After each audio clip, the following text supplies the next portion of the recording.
Hello, good morning, नमस्कार दोस्तों। मैं असबरी गंगवार स्वागत करता हूं आपके अपने यूट्यूब चैनल डी के कैरियर क्लासेस में। और कैसे हैं साथियों, कैसी चल रही है आप सब लोग की तैयारी। उम्मीद करता हूं कि सभी साथी अच्छे होंगे और सभी लोग की तैयारी भी अच्छी चलती होगी। साथियों, इतिहास के क्रम में जो हम संपूर्ण इतिहास का क्लास चलाया है मैंने आपके लिए, उसी क्रम को आगे बढ़ाते हुए आज हम पढ़ेंगे प्राचीन इतिहास में हड़प्पा कालीन स्थल। हमने इससे पहले वाले लेक्चर में जाना था कि सिंधु घाटी सभ्यता क्या है, हड़प्पा सभ्यता क्या है, ठीक है, क्या उसकी संस्कृति थी, क्या क्या उसके क्या मतलब उसमें कैसी कृषि थी, कैसा पशुपालन था, कैसा वाणिज्य था, कैसा व्यापार था, कैसा नगर विन्यास था, कैसी वास्तुकला थी। ये सारी चीज़ें हमने जानी थी। आज हम उसी से आगे बढ़ेंगे। तो जो प्रमुख प्रमुख स्थल की प्राप्ति हुई है वहाँ से, उनका क्या क्या महत्वपूर्ण तत्व हैं, उन चीज़ों के बारे में आज हम जानेंगे। ठीक है, तो ये क्लास बहुत ही इम्पॉर्टेंट है। किसी भी प्रतियोगी परीक्षा की तैयारी आप कर रहे हो सभी के लिए, जहाँ पे भी हिस्ट्री का सिलेबस ऐड है उन सब के लिए बहुत ही इम्पॉर्टेंट ये क्लास है।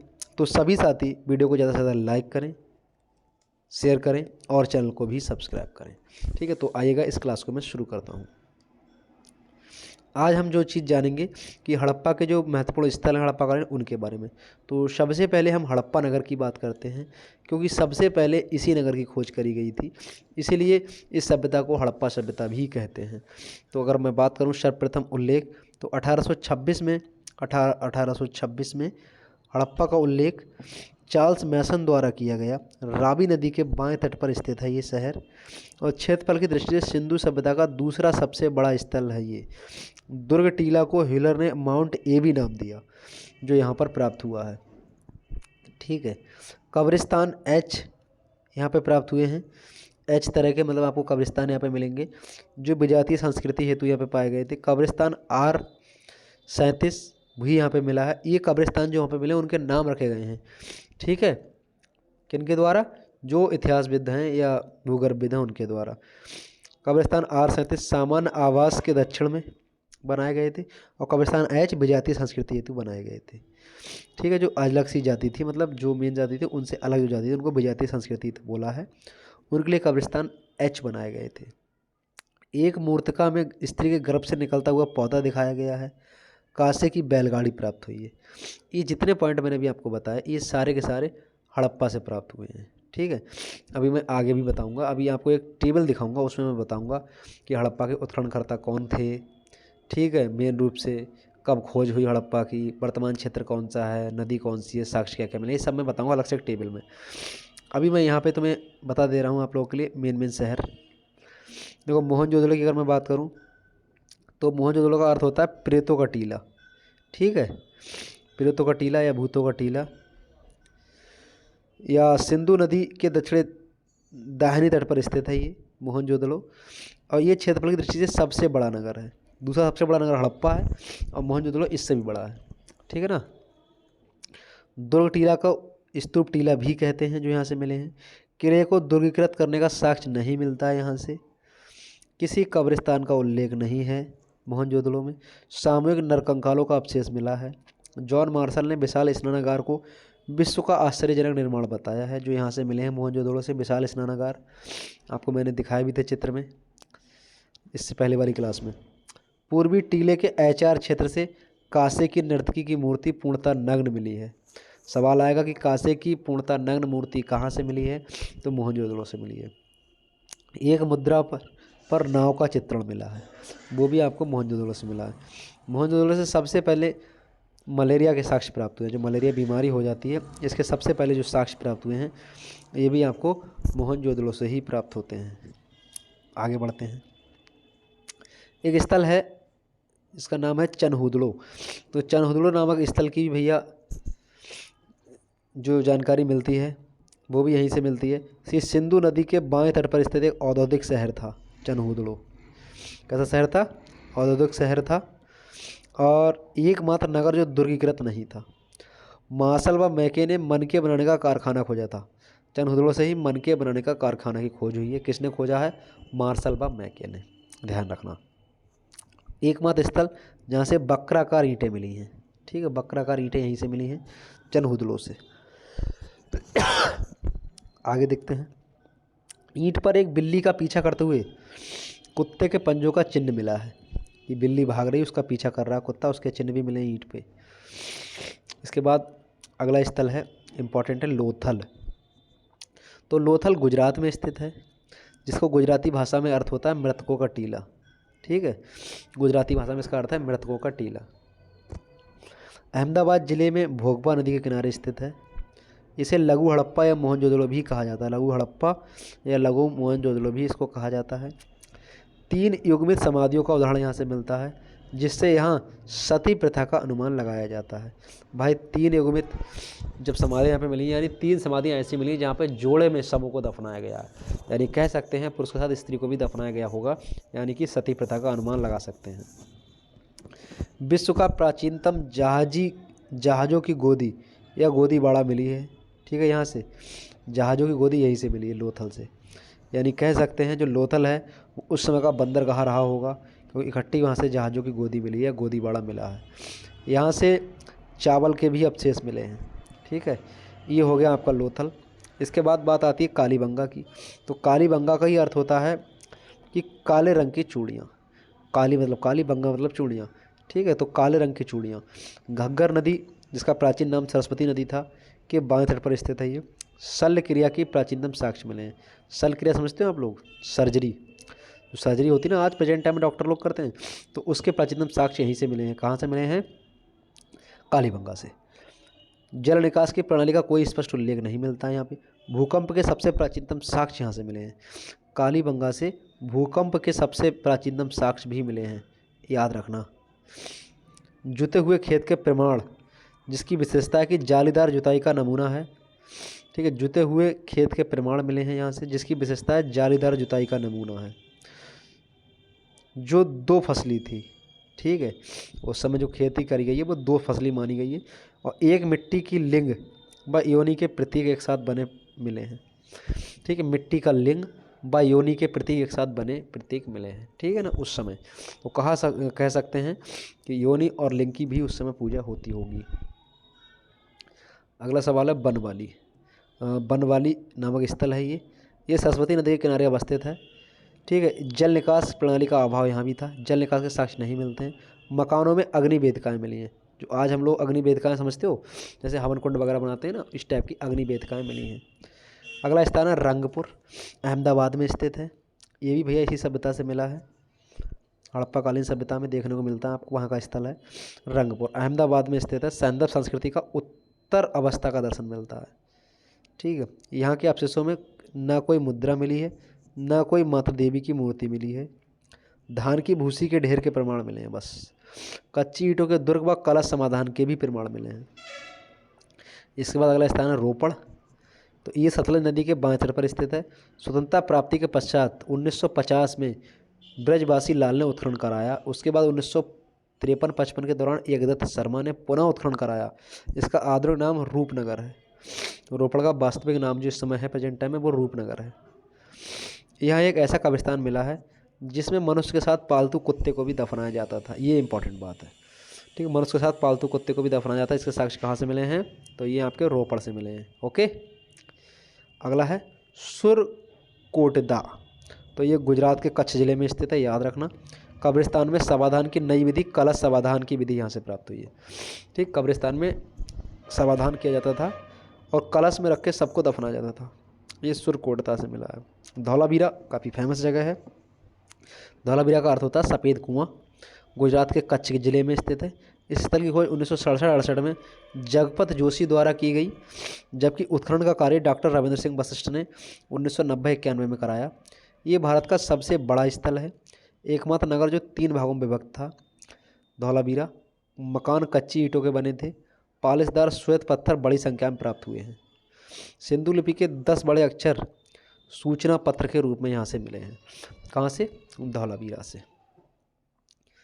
इनमें राखीगढ़ी, बनावली और फतेहाबाद में तथा भूना से बेडाना रोड पर कुणाल गांव स्थित है। ये सारे के सारे धौलावीरा में ही हैं। ठीक है, राखीगढ़ी, बनावली और फतेहाबाद में पड़ा तथा भूना से बेडाना रोड पर कुणाल गांव भी शामिल है। ये सारे के सारे धौलावीरा में हैं। तो ये तो भैया हमारे प्राचीन स्थल हो। अभी नवीनतम जो खोजें करी गई हैं वो देखो, सिंधु सभ्यता के नवीनतम स्थल। एक स्थल है समचाना, अभी इसकी खोज हुई है हरियाणा राज्य में 2017 में। दूसरा कुणाल, हरियाणा में 2017 में। तीसरा बालाथल, राजस्थान में 2017 में। बेजलका, गुजरात में 2016 में खोजा गया है। बोताड़, गुजरात में 2016 में खोजा गया है। बिजनौर में, बिजनौर एक स्थान है, राजस्थान में खोजा गया 2015 में। हुलास, ये तो आपने सुना ही होगा, मेरठ में खोजा गया 2008 में। तो ये नवीन सिंधु सभ्यता के स्थल खोजे गए हैं। यहाँ तक चीज़ें क्लियर हैं। ये देखो लोथल बंदरगाह में बता रहा था, वहाँ से क्या मिला है, लोथल से मिला है आपके लिए, मैंने अभी थोड़ी देर पहले बताया था क्या मिला है, जहाज़ों की गोदी या गोदीबाड़ा मिला है। तो देखिएगा ये किनारे के स्थल हैं लोथल बंदरगाह के। और ये देखो, ये गुजरात में देखो, ये समुद्र का किनारा है, बंदरगाह है। ये देखो कितनी सारी बोटें चल रही हैं, ये देखो ये देखो ये देखो, ये सब बोटें बनी हुई हैं। ये वहाँ पे लोग रहते थे, ठीक है।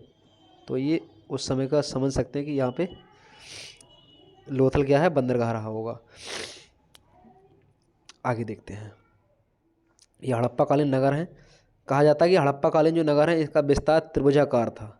अब कैसे हम मानेंगे त्रिभुजाकार था, तो देख लो भैया, ये कि त्रिभुज बनाया गया है, ये देख लीजिएगा आप। ये सुध कांगडोर से लेके इधर मांडा और इधर आलमगीरपुर, इधर दैमाबाद, फिर ये, तो ये त्रिभुजाकार टाइप का है ना थोड़ा सा। आलमगीरपुर हमारा उत्तर प्रदेश में है, दैमाबाद देखो दक्षिण भारत में है, मांडा उधर आपका जम्मू कश्मीर में था, सुध कांगडोर जो पाकिस्तान साइड में था। तो इस तरह से हम कह सकते हैं कि ये जो उस समय की संस्कृति थी, ये आपके त्रिभुजाकार विस्तार किया गया था। नवपाषाण प्लस ताम्रपाषाण प्लस कांस्ययुगीन सांस्कृतिक अवशेष ये दिखाए गए हैं आपके लिए। देखो ये लिखा है, मांडा उत्तर प्रदेश के मुजफ्फरनगर से 15 किलोमीटर दक्षिण में स्थित हड़प्पा स्थल सभ्यता का नवीनतम ज्ञात स्थल है। इस स्थल से टकसाल गृह या मिंट हाउस प्राप्त होने की पुष्टि हुई। यानी यहाँ पे टकसाल गृह वहाँ होता है जहाँ पे सिक्के की ढलाई की जाती है, सिक्कों की। प्रथम बार किसी स्थल से अधिक मात्रा में स्वर्ण के सिक्के मिले, यहीं से मिले हैं, ठीक है। ये उत्तर प्रदेश में है, उत्तर प्रदेश से 15 किलोमीटर दक्षिण में स्थित है मांडी। अच्छा जी, मांडा मैप में तो ये लग रहा है जम्मू कश्मीर में हो। नहीं भैया, वो जम्मू कश्मीर में ही है मैप में मांडा। ये आलमगीरपुर उत्तर प्रदेश में है, ठीक है। इसी के बारे में लिखा होगा, ये हो सकता कोई बाय मिस्टेक चीज़ लिखी है, कोई दिक्कत नहीं। आगे बढ़ते हैं। ये देखिएगा बहुत इंपॉर्टेंट है, जो मैंने अभी नगर आपको बताया उनको मैंने यहाँ पर टेबल पे दिखाने का प्रयास किया है, शायद आपको क्लियर दिख रहे हो। तो सबसे पहले आपको ये हड़प्पा कालीन स्थल के बारे में कुछ महत्वपूर्ण जानकारियाँ हैं कि हड़प्पा की खोज किसने करी या उत्खननकर्ता कौन है। तो ध्यान रखना, हड़प्पा के उत्खननकर्ता राय बहादुर दयाराम साहनी हैं, या माधव स्वरूप वत्स हैं और व्हीलर हैं, तीनों लोगों ने करी है, ठीक है ना।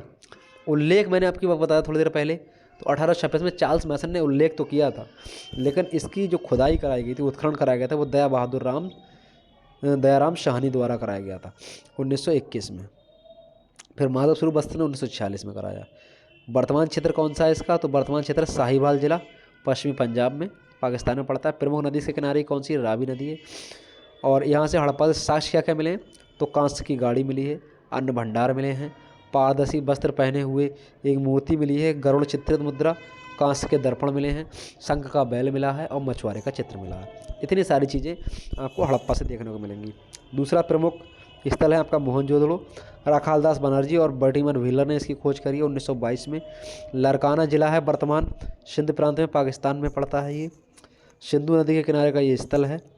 और यहाँ पे क्या पाया गया है साक्ष्य, तो पुरोहितों का आवास, महाविद्यालय, विशाल स्नानागार या 16 मकानों का बैरक, कांस्य की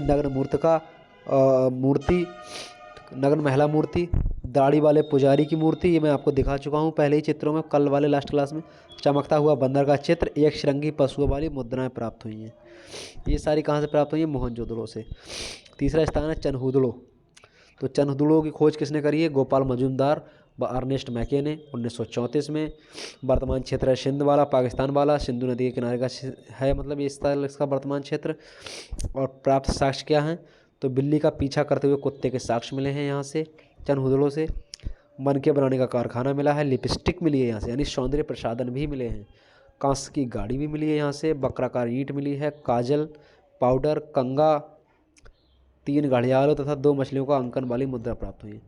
यानी अगर आपसे सवाल आ जाए कि सौंदर्य प्रसाधन कहाँ से मिले हैं, तो चनहुदड़ों से मिले हैं। ठीक है। इसके बाद लोथल की खोज रंगनाथ राव ने करी है 1955 में से लेकर 62 तक।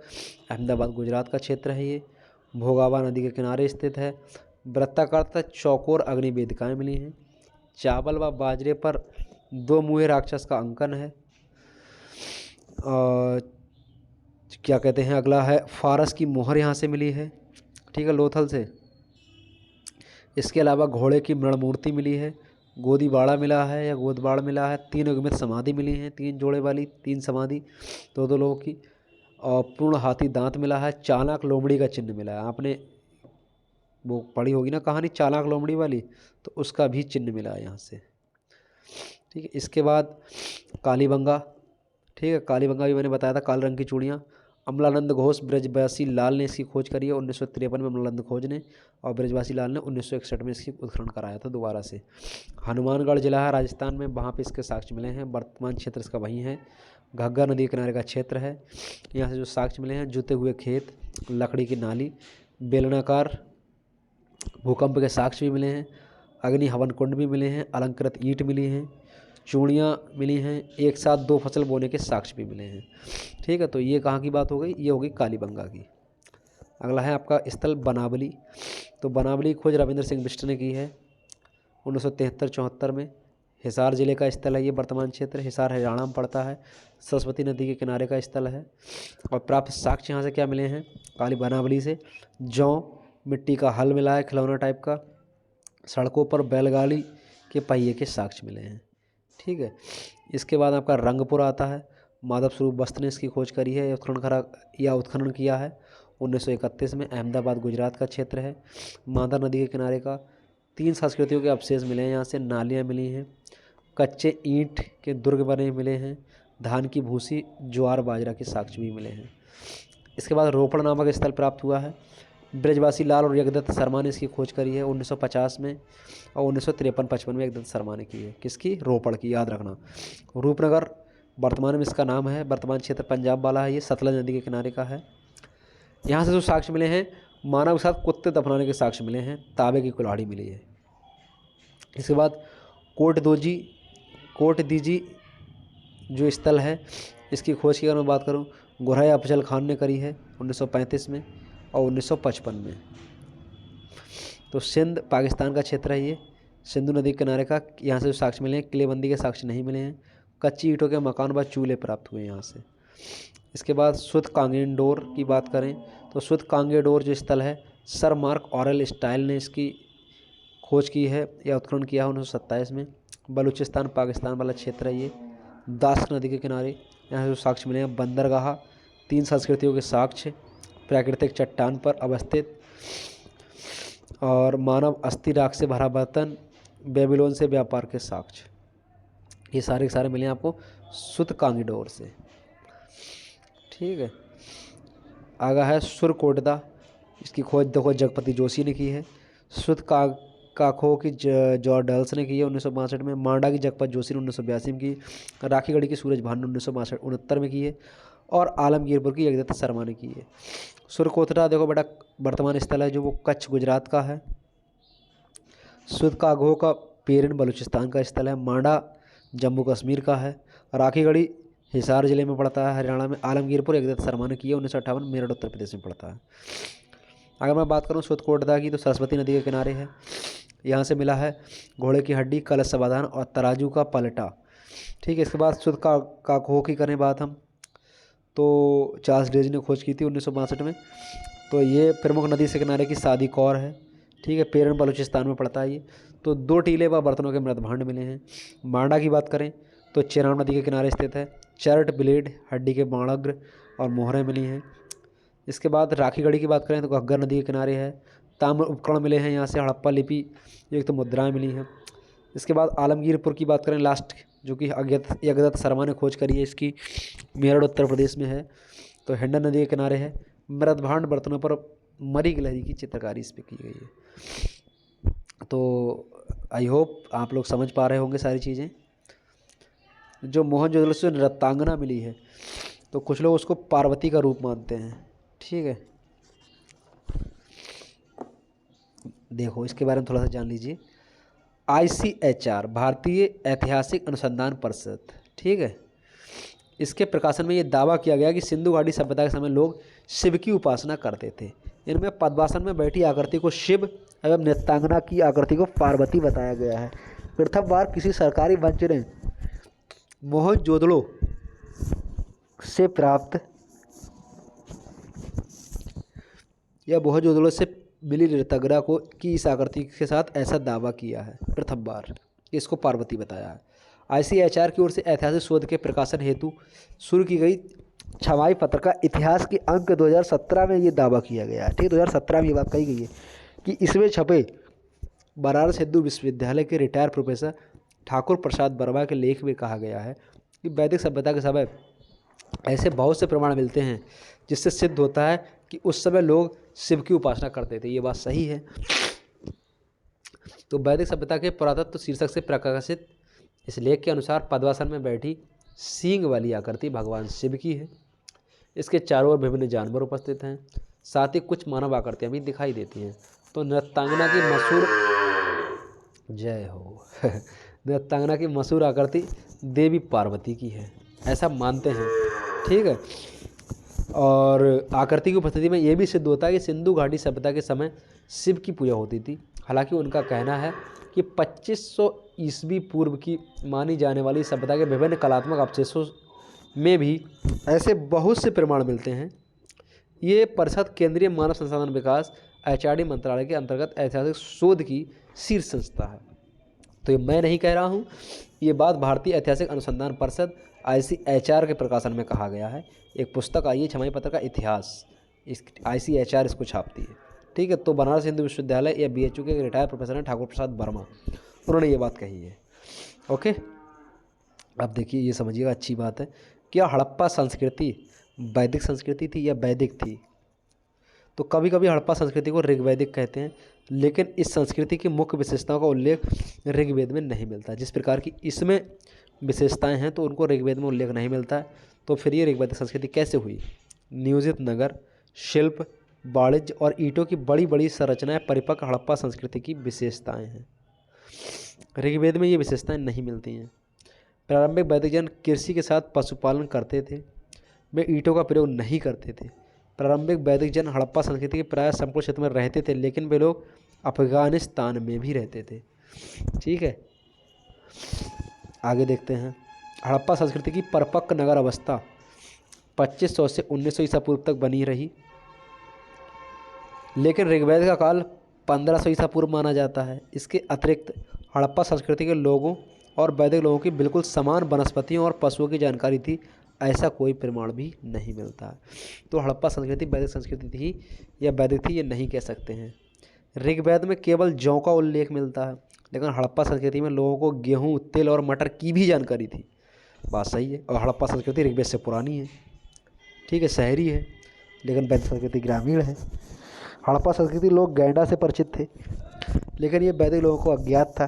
बाघ के साथ भी यही बात है, बाघ से परिचित थे, लेकिन वैदिक संस्कृति वाले लोग नहीं जानते थे बाघ के बारे में। अगला है, वैदिक के मुखिया अश्व सवार होते थे। यही कारण है कि पशुओं का ऋग्वेद में 215 बार उल्लेख हुआ है, लेकिन हड़प्पा वासियों को घोड़े की जानकारी शायद ही थी, यानी नहीं थी, कहीं घोड़े का जिक्र ही नहीं मिला। हड़प्पाई मृण मूर्तिकाओं में हाथी मिलता है, लेकिन प्राचीनतम वेद में ये घोड़े की तुलना में महत्वहीन है, यानी उसमें नहीं मिलता है। हड़प्पा संस्कृति के लोगों का लेखन कला ज्ञात थी, लेकिन उनकी लिखाई को जिसे सिंधु लिपि कहते हैं अभी तक पढ़ा नहीं जा सका।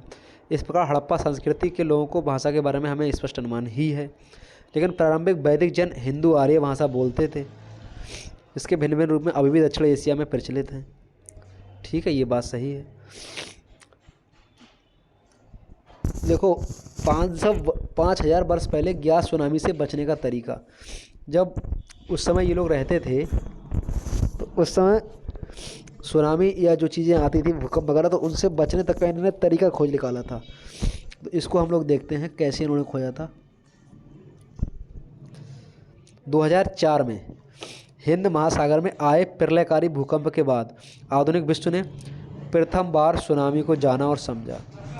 देखो, 2004 में हिंद महासागर में बहुत ही भयंकर एक भूकंप आया था। तो उससे पहले पूरे विश्व में हम लोग नहीं जानते थे कि सुनामी नाम की भी कोई चीज़ होती है। उस समय हमने जाना, एक जर्नल आया, पब्लिश हुआ। तो एक करंट साइंस जर्नल 2017 में आया, में प्रकाशित रिपोर्ट में दावा किया गया कि 5000 वर्ष पहले भारत में मौजूद हड़प्पा सभ्यता के लोग सुनामी को न सिर्फ जानते थे बल्कि इस विनाशकारी लहरों से बचने की कला में भी पारंगत थे। उन्होंने समुद्र से के बसे अपने शहर में चौड़ी दीवारें बना रखी थी, जो समुद्र किनारे शहर थे वहाँ पे। और ये report national institute of oceanography NIO Goa के शोधकर्ताओं ने जारी करी है। उसमें उन्होंने ये बताया, रिपोर्ट के अनुसार हड़प्पा सभ्यता के लोगों ने अपने धौलावीरा शहर में 18 मीटर तक चौड़ी दीवारें बनाई हुई थीं। जहाँ यह शहर स्थित था वह क्षेत्र अब गुजरात में। इस दीवार के एक किले और शहर के ऊपरी व निचले में मौजूद होने के प्रमाण मिले हैं। ठीक है, तो ये 18 मीटर तक की दीवारें बना ली थी। क्यों? सुनामी से बचने के लिए, क्योंकि समुद्र किनारे था। कौन सा है? धौलावीरा, ठीक है, जो कि गुजरात में पड़ता, समुद्र किनारे। तो इस दीवार के एक किले और शहर के ऊपरी व निचले में मौजूद होने के प्रमाण मिले हैं। अब ये दीवार के बारे में मैं बाद में दिखाऊंगा आपको, पहले इस चित्र को देखिएगा। ये देखो एरो बना के दिखाया है इन्होंने, ये स्थल है वो, ठीक है। ये वाला जो एरिया दिखाया है इन्होंने, ये तो ये भारत का एरिया, ये कोने वाला जो रेड रंग से ये दिखाया गया है। हम इसको जूम करते हैं, देखो ये देखिए आप, धौलावीरा नामक स्थल है। और ये फिर अरब सागर है, ये कच्छ की खाड़ी है, और ये पाकिस्तान है। तो ये सारे लोग इस तरह से रहते थे यहाँ पे, ये सारे नगर स्थल बने हुए हैं। तो यहाँ पे इन्होंने क्या करा है, ये देखो मोटी मोटी दीवारें बनाई हैं, अंदर बना हुआ चित्र है ये, यहाँ पे दिखा दिया गया है। तो इस तरह से यहाँ पे ये दीवारें बना लेते थे। अब मैं इसके बारे में तुम्हें पढ़ाता हूँ, थोड़ा सा नीचे देखो। तो सुनामी के लिए दीवार बनाते थे। शोधकर्ताओं के अनुसार उस समय धौलावीरा के लोगों को इतनी चौड़ी दीवार की ज़रूरत ना तो बाढ़ से बचने के लिए थी, ना ही दुश्मनों से, क्योंकि उस समय इन दोनों के खतरों का अस्तित्व नहीं था। जबकि धौलावीरा के उत्तर में मनसर और दक्षिण में मनहार नाम की दो छोटी नहरें थीं। ये कच्छ के रण की झील से भी घिरी हुई थीं। तो हड़प्पा सभ्यता के लोग के बारे में थोड़ी सी बात करते हैं। इन लोगों ने कैसे करके ये चीज़ें करी, क्यों इन्होंने सुनामी से बचने की दीवार बनाई। तो इसे सिंधु घाटी सभ्यता भी कहते हैं, हड़प्पा सभ्यता को। अनुमान के अनुसार इसमें 50 लाख लोग बसे थे। इसमें 8000 वर्ष पुराने होने का दावा है। ये मौजूदा अफ़गानिस्तान, पाकिस्तान और उत्तर पश्चिम भारत में फैली थी। अनुमानित क्षेत्रफल 12.60 लाख वर्ग किलोमीटर था। वर्ष नहीं होगा यहाँ पे बेटा, वर्ग किलोमीटर होगा, ठीक है। और 1842 में पहली बार ब्रिटिश खोजकर्ता चार्ल्स मैसन ने इसका जिक्र किया था, उन्होंने इसके बारे में बताया था, यह खोजा था। सुनामी की बात अब करते हैं। 26 दिसंबर 2004 को हिंद महासागर में भूकंप के बाद भारत समेत 14 देशों को सुनामी ने अपने प्रभाव में लिया था। बहुत भयंकर सुनामी आई थी 26 दिसंबर सन 2004 को। तो शोधकर्ताओं ने वर्ष 2000 में पहले गुजरात के समुद्र पर 3.5 मीटर ऊंची सुनामी लहरों के टकराने के प्रमाण मिले हैं। इससे पहले सन 2000 में गुजरात के समुद्र पर 3.5 मीटर ऊंची सुनामी लहरों के टकराने के प्रमाण मिले हैं। कारण क्या था, क्यों आई ये सुनामी? तो धौलावीरा कच्छ की खाड़ी और अरब सागर के निकट था, इसलिए वहाँ समुद्र की एक छोटी सी भी हलचल का प्रभाव पड़ने का खतरा रहता था। इससे ऊंची लहरों की आशंका बनी रहती थी। अब धौलावीरा समुद्र से दूर है, लेकिन वैज्ञानिकों के अनुसार 4000 वर्ष पहले समुद्र जलस्तर मौजूदा जलस्तर से अधिक था, इसलिए धौलावीरा इसकी सीमा में था। इसलिए वो लोग उस समय दीवार बनाए थे। समझ गए आप हमारी बात? 4000 वर्ष पहले जलस्तर थोड़ा ज़्यादा था और ऊंची ऊंची लहरें आने की आशंका बनी रहती थी, इसलिए उन लोगों ने 5000 वर्ष पहले ही दीवार बना ली थी। ठीक है, धौलावीरा के किनारे बहुत बड़ी सी, ये कारण था। तो यानी कि वहाँ के पहले के लोग देख रहे हैं कितने टैलेंटेड थे, कितने मैंडेट थे, है ना। अब देखो एक चीज़ है टेराकोटा फिगरेन। टेराकोटा फिगरेन क्या होता है? मिट्टी की मूर्तियाँ होती हैं, इनके बारे में जानिए। आग से पक्की मिट्टी से बनी मूर्तिकाओं को टेराकोटा फिगरेन या मृण मूर्तिकाएँ कहते हैं। इसका प्रयोग खिलौने व पूज्य प्रतिमाओं के निर्माण में होता है। ये प्रायः मानव व पशु पक्षियों से प्राप्त हुई हैं। मानव मृण मूर्तियाँ ठोस, जबकि पशु पक्षियों की मृण मूर्तियाँ खोखली थीं। आश्चर्य की बात है कि गाय की मृण मूर्तियाँ नहीं प्राप्त हुई हैं, जबकि हाथी, गैंडा, हिरण, मछली, घड़ियाल आदि का अंकन मिलता है। गाय का महत्व वैदिक काल से प्राप्त होता है, यहाँ पे नहीं प्राप्त होता हड़प्पा संस्कृति में। मोहनजोदड़ो से प्राप्त बिरसप की मृण मूर्ति मिली है, यानी बैल की तो मूर्ति मिली है, जो शक्ति का प्रतीक पशु कुबड़ वाला बैल था। धार्मिक प्रतीक चिन्ह देखो क्या क्या मिले हैं उस समय, देख लेते हैं हड़प्पा संस्कृति में। तो स्वास्थ्य का चिन्ह मिला, आपको बताया मैंने, सूर्य की उपासना का प्रतीक है। योगी शिव की पूर्ति मिली है, योगेश्वर का प्रतीक है, महत्व है। ताबीज़ मिला है, प्रजनन शक्ति का प्रतीक है, ताबीज़ जो बांधेगा उसकी प्रजनन शक्ति मजबूत होगी, ऐसा माना जाता था। बैल का मिला है उस समय प्रतीक चिन्ह। शिव का वाहन है, सर्वाधिक धार्मिक महत्व वाला पशु है। बकरा मिला है, बलि हेतु प्रयुक्त किया जाता था। नाग मिला है, पूजा हेतु प्रयुक्त किया जाता था। श्रृंग मिला है, शिव का रूप है, श्रृंग का मतलब सींग। भैंसा मिला है, देवता की शत्रुओं पर विजय का प्रतीक। बैल, बकरी व भेड़ की आकृति मिली है, तो पशु बलि के द्योतक हैं ये। हड्डियों के ढेर मिले हैं। कांस नर्तकी मिली है, नृत्य की परिकल्पना। और युगल समाधान करें कि पति के साथ पत्नी का सती होना, इसका अर्थ ये लगाया है इन्होंने। हड़प्पा संस्कृति की नागरिकोत्तर अवस्था क्या थी, ठीक है, नगर अवस्था क्या थी हड़प्पा संस्कृति की। तो नागरिकोत्तर हड़प्पा संस्कृति के कुछ लक्षण पाकिस्तान में, मध्य व पश्चिमी पंजाब में, भारत तथा पंजाब, राजस्थान, हरियाणा, जम्मू कश्मीर, दिल्ली, पश्चिम उत्तर प्रदेश में भी दिखाई देते हैं। इनका काल मोटे तौर पर 1900 ईसा पूर्व से 1200 ईसा पूर्व तक हो सकता है, ऐसा माना गया है। हड़प्पा संस्कृति की नागरिकोत्तर अवस्था को उप सिंधु संस्कृति भी कहते हैं। पहले इस संस्कृति को हड़प्पोत्तर बतलाया जाता था, पर अब यह उत्तर हड़प्पा संस्कृति के नाम से भी जानी जाती है, यानी हड़प्पा के बाद की संस्कृति। हड़प्पा उत्तर संस्कृतियाँ मूलतः ताम्रपाषाणिक थीं, जिनमें पत्थर व तांबे के औजारों का प्रयोग होता था। इनमें धातु के ऐसे उपकरण बनते थे जिनकी ढलाई आसान थी। स्वात घाटी को उत्तर हड़प्पाई लोग संभवतः कपास भी उपजाते थे। स्वात घाटी को उत्तर हड़प्पा संस्कृति की उत्तरी छोर मान सकते हैं। आलमगीरपुर में उत्तर हड़प्पाई लोग संभवतः कपास भी उपजाते थे, जैसा कि हड़प्पा के मृत भांडों पर मिले कपड़ों की छापों से अनुमान लगाया जा सकता है। उत्तरी और पूर्वी क्षेत्रों के उत्तर हड़प्पा स्थलों में जो चित्रित हड़प्पाई मृत भांड पाए गए हैं, उनमें आकृतियाँ अपेक्षाकृत सरल हो गई हैं। हालांकि कुछ नए पात्र प्रकार भी मिलते हैं। कुछ हड़प्पा पात्र प्रकार भगवानपुरा के चित्रित दूषण मृत भांड प्रिंटेड ग्रे बेयर PGW अवशेषों से सम्मिश्रित पाए गए हैं। उत्तर हड़प्पा अवस्था में लंबाई मापने की कोई वस्तु नहीं पाई गई है, ठीक है, वस्तुएं नहीं पाई गई हैं। आमतौर पर सभी उत्तर हड़प्पा स्थलों में मानव मूर्तिकाएँ और विशिष्ट सूचक चित्राकृतियों का अभाव मिला है। ये बात हो रही है उत्तर हड़प्पा संस्कृति, यानी हड़प्पा संस्कृति के बाद जो संस्कृति बनी है उसकी बातें हो रही है, वहाँ पे क्या क्या चीज़ें देखने को मिली हैं। मृतभांड की अगर हम बात करें उस समय के, तो मृतभांड अधिकतर लाल व गुलाबी रंग के थे। इन पर अलंकरण काले रंग का हुआ है। मृतभांडों पर हड़प्पा लिपि मिली है। लोथल से प्राप्त मृतभांड में एक वृक्ष के मुँह पर मछली पकड़े हुए चिड़िया को दर्शाया गया है तथा नीचे एक लोमड़ी का चित्र है। ये पंचतंत्र की प्रसिद्ध कहानी चाणक्य लोमड़ी को दर्शाता है। तो ये सारी बातें थी आपकी हड़प्पा संस्कृति की।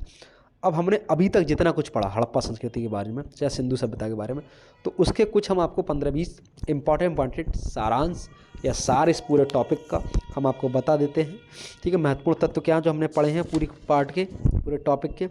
इसके बाद हम लोग नेक्स्ट लेक्चर में वैदिक संस्कृति को शुरू करेंगे। तो हड़प्पा संस्कृति के महत्वपूर्ण तत्व जान लीजिएगा।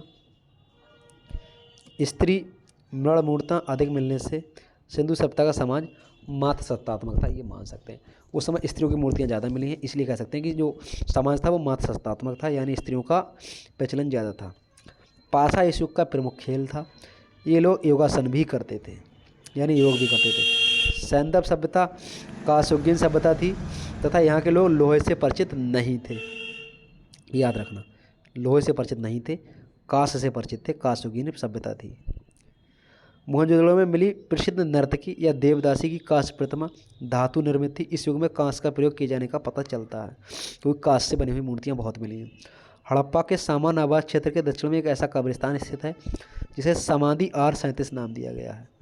अभी वहाँ पे एक आया था ना कब्र R37 का नाम, तो हड़प्पा के सामान आबाद क्षेत्र के दक्षिण में ये कब्रिस्तान मिला है, इसलिए इसका नाम समाधि R37 दिया गया है। मोहनजोदड़ो के नगर HR क्षेत्र या HR एरिया जो मानव पिस्तर मूर्तियाँ मिली हैं उसको कहा गया है। चनहुदड़ो में किसी दुर्ग का अस्तित्व नहीं मिला है। रोपड़ में एक ऐसा कब्रिस्तान मिला है जिसमें मनुष्य के साथ पालतू कुत्ता भी दफनाया गया था, ठीक है, ऐसा स्थान रोपड़ से मिला है। कालीबंगा में प्राक सैंधव संस्कृति की सबसे महत्वपूर्ण उपलब्धि एक जुते हुए खेत का साक्ष्य मिला है। राखीगढ़ी भारत में स्थित इस सभ्यता का सबसे बड़ा स्थल है, ठीक है, भारत में जो है सबसे बड़ा है राखीगढ़ी। इसके बाद सर्वाधिक संख्या में मोहरें मोहनजोदड़ो से प्राप्त हुई हैं जो मुख्यतः चौकोर हैं। लोथल व देसलपुर से तांबे की मोहर मिली है, इंपॉर्टेंट पॉइंट है। ठीक है, मोहनजोदड़ो व लोथल से प्राप्त मोहर पर नाव का चित्र बना मिला है। हड़प्पा व चंद्रौली से तांबे कांसे की बैलगाड़ियों की आकृति प्राप्त हुई है। ये बहुत इंपॉर्टेंट पॉइंट है जो मैं बता रहा हूँ आपको, लास्ट 3 लेक्चरों का ये सारांश है। आंशिक समाधान जो मिले हैं देखने को वो हड़प्पा, कलश समाधान मोहनजोदड़ो तथा प्रतीकात्मक समाधान कालीबंगा से मिले हैं। हड़प्पा सभ्यता में माता देवी की उपासना सर्वाधिक प्रचलित थी, ये मूर्ति पूजा भी करते थे। चावल के प्रथम साक्ष्य लोथल से प्राप्त हुए हैं। प्रस्तर मूर्तियाँ में सर्वप्रथम मोहनजोदड़ो से प्राप्त योगी तथा पुरोहितों की मूर्ति हैं। मोहनजोदड़ो व कालीबंगा से प्राप्त कुछ मोहरों पर पशु बलि के प्रमाण भी मिलते हैं। लोथल से चावल के अवशेष एवं रंगपुर से धान की भूसी प्राप्त हुई है। ये दोनों स्थान वर्तमान गुजरात में स्थित हैं।